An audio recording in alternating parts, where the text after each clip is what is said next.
This is the January 2026 update of Zimmerman Center.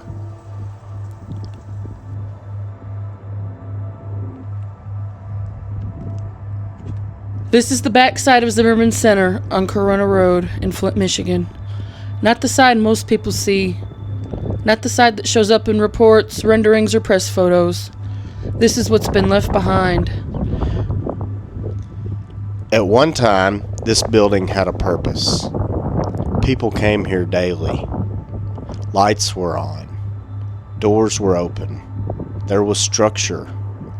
Now there are boarded windows when the boards haven't been stolen, and silence where activity used to be.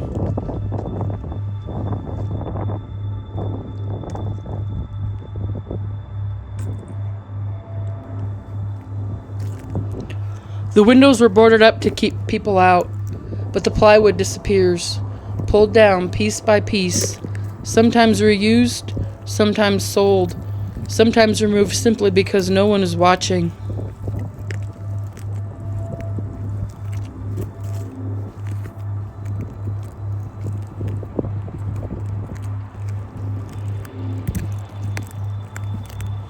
We made a similar video here last year.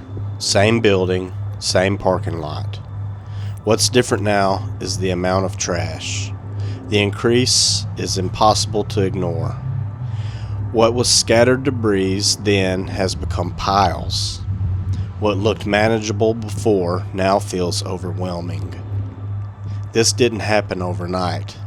This is a year's worth of neglect stacked on top of years before it.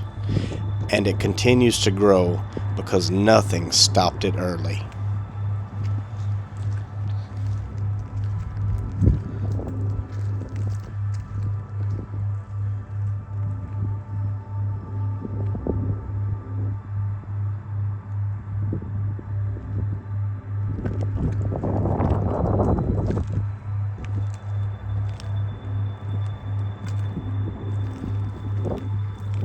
The parking lot tells its own story.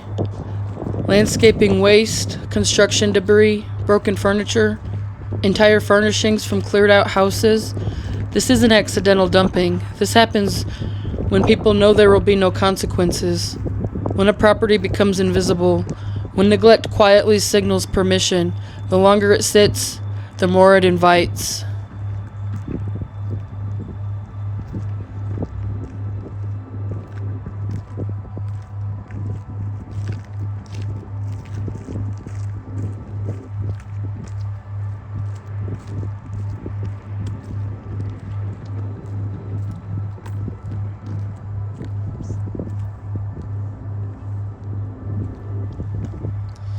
And it's not just trash.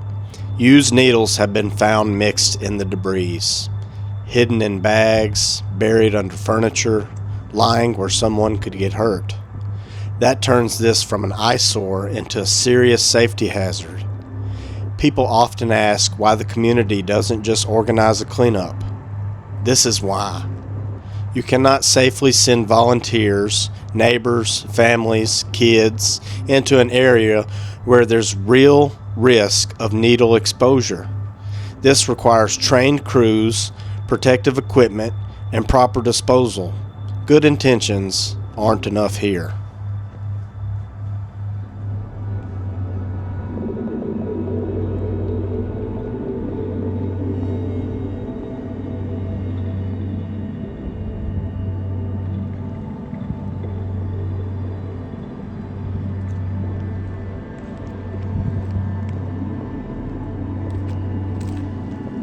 As we're walking through here, we're not alone.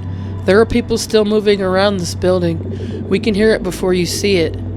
Someone is in the parking lot hammering on a bucket, rhythmic, loud enough to carry. It might be someone who's been staying inside. It might be a friend of his. We don't know. What we know is this building is accessible, and that means people are still passing through it every day.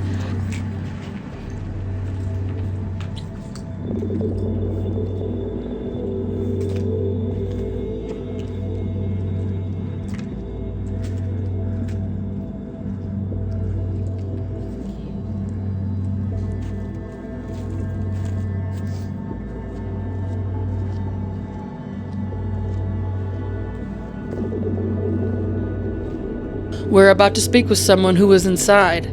Not to confront, not to provoke, just to understand what's happening here right now.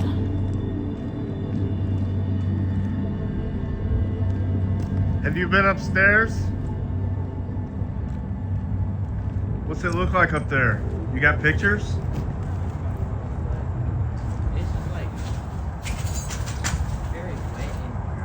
You care if I record you or no? Okay. I think I might have got you earlier when I walked past. I'll delete it out. I'm making a video for Facebook, just trying to get people to clean it up. She's been wanting to go inside. I tell her no, we can't do it. It's not a good idea. Yeah, how's it look like upstairs? Does it look better upstairs than downstairs or no? The hallways aren't less crowded. Floors up there are way worse than the People Okay. trashed it. Here's more trash than Yeah. Okay. Well, Be careful, there's Be a lot careful, of weirdos, yeah. man. how old are you? 15. Be careful, man. I'm 36. I remember when I was 15. Have a good one. Be safe. That kid is 15 years old. Not a statistic, not a headline. A teenager walking through a building that should have never been accessible in the first place. This isn't about blaming kids for being curious. This is about adults failing to secure dangerous places. When buildings are left open, kids go inside. That's not a mystery. That's neglect.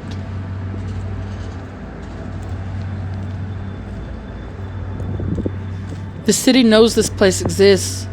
This isn't hidden. It's on Corona Road, right here. There's funding for major projects in Flint. There's funding for Central High School. There are press releases, announcements, and plans. So the question isn't whether money exists. The question is why the basics don't. Why windows aren't secured and kept secured. Why trash hasn't been removed safely. Why fencing, lighting, and monitoring haven't been prioritized. No one is asking for luxury, just minimum care.